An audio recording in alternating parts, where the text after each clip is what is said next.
Hey, so I just wanted to talk today about a couple of key principles that I feel like if we follow these, we can avoid huge amounts of interpersonal issues.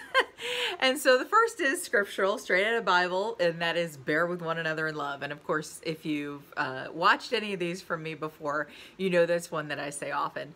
There's another principle that I have shared as well, I believe, and that is to assume positive intent and to assume that you're missing information.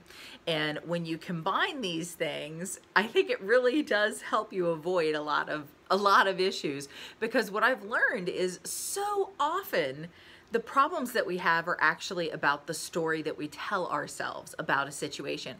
And so someone will do something, we don't understand why they've done it, and our immediate reaction is to tell ourselves a story about why they would do it. And again, I think that we all have a desire to understand, and that's where that comes from. The problem is that too often we jump to the worst possible conclusion. and rather than verifying that conclusion, we will just make assumptions and then get angry about it. And yet at the same time, we expect people to extend grace to us. We want people to understand our heart motivations, because sometimes people do things and their heart motivation behind it may have been good, but the action may not have been thought through all the way. And so they may not have realized negative side effects. And if you're the person negatively affected, too often it's easy to make the assumption, well, they were trying to hurt me, or they were trying to fill in the blank. And so we jump to that conclusion and we hold on our right to be right in this particular situation. And so we get angry about it, which really has to do with pride. And often it has to do with immaturity.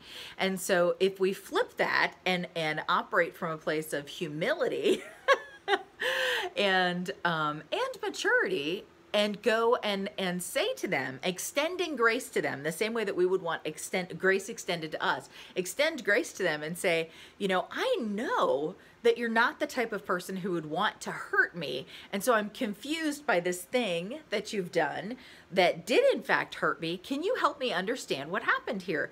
And one of a couple of things will typically happen. Either one, they will have no idea that they hurt you in the first place, and you're giving them the opportunity to repent. Which is good. You want to give that opportunity because, again, we want unity within the body.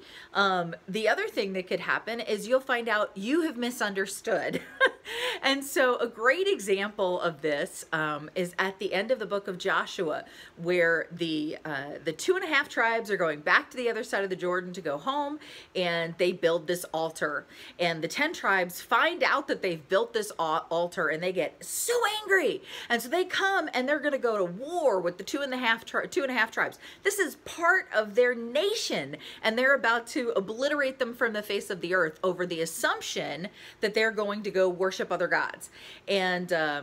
And so they go and they confront them, only to find out, and of course the 2.5 tribes are probably like, don't kill us, don't kill us. And so they jump in and they're like, no, no, no, no, you've misunderstood. We put this altar here as a reminder to you so that years from now that your children and grandchildren won't say, who are those people over there? Let's go wipe them out. They'll remember, oh, they serve the same God that we do. And so there was a perfectly logical explanation as to why they had put it there. They put it there as a witness. And yet, rather than asking that question, they made assumptions and jumped in and started disciplining them. Thankfully, the 2.5 tribes responded in humility. It could have been that they were responding in sheer terror simply because of the numbers of who came at them. But again, this perfectly exemplifies, like, if grace had been extended, if they had been bearing with one another in love, if they had come from the place of understanding they were probably missing information, if they were assuming positive intent, if they'd come to them and said, hey, what is this altar about? Like, what are you doing? You know, and then made a decision from a place of understanding and knowledge, that would have been so much better. And so again, so the takeaway for us is to not jump to conclusions, okay? And again, this is a maturity thing, because it really is easier for us to interact with people who think like us. But the fact of the matter is is most people don't. And so you're going to be dealing with people your whole life who don't think the same way as you. And so it's your job to seek first to understand. I'm quoting one of the 7 habits of highly effective people there, but that's true. You want to seek first to understand. That's more important. And we have a tendency to be very self-focused and to want to make sure that we are understood, but yet we don't want to seek to understand other people. So again, it comes back to immaturity, because we want something that we are unwilling to give to others. So anyway, so all that to say, bear with one another in love, assume positive intent, and assume that you're missing information. Take the time to go talk to people. And I think if you apply these principles, you're really going to see that there is a huge difference in your interpersonal relationships. And honestly, there's also a huge difference in your internal peace, because when you don't jump to those conclusions and spend lots of time assuming the worst about people, you actually live in a more peaceful place. And so